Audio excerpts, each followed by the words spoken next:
তেওঁলোকক নিজকে গঢ়ি তুলিব পাৰে তেনে এটা চিন্তাৰ আধাৰতে বিদ্যালয়ৰ শ্ৰেণীকোঠাৰ বাহিৰতো এনে বহুত বিষয় থাকে যিবিলাক বিষয়ে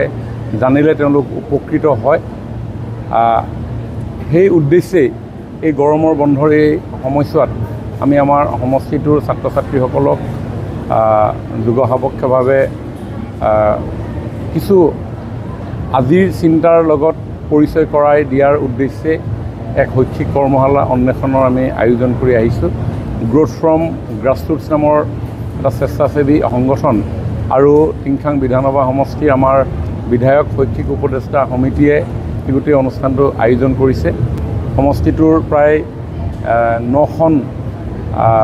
বিদ্যালয়ত ইয়াতে আমি কেন্দ্ৰ নিৰ্মাণ কৰিছোঁ ভাৰ্চুৱেলি এই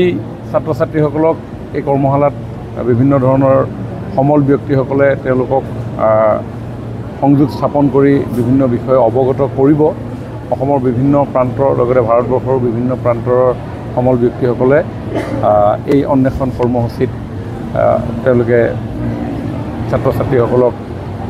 বিভিন্ন ধৰণৰ দিহা পৰামৰ্শ দিব 10 দিন হ'ব আজি 8 তাৰিখে আৰম্ভ হৈছে 18 তাৰিখে শেষ হ'ব আৰু শেষ হোৱাৰ পিছত আমি এটা পৰীক্ষা পাতোঁ ছাত্ৰ ছাত্ৰীসকলৰ মাজত আমাৰ 9টা চেণ্টাৰ 2টা গ্ৰুপত হ'ব A আৰু B class 6 to 8 and 9 and above আৰু প্ৰত্যেকটো চেণ্টাৰৰ পৰাই পৰীক্ষাৰ অন্তত টপ 10জন টপ শীৰ্ষত নম্বৰ লাভ কৰিবলৈ সক্ষম হোৱা ছাত্ৰ ছাত্ৰীসকলক দুদিনীয়া ভ্ৰমণসূচীৰে আমি গুৱাহাটীৰ বিভিন্ন পৰিভ্ৰমণমূলক যিসমূহ ক্ষেত্ৰ আছে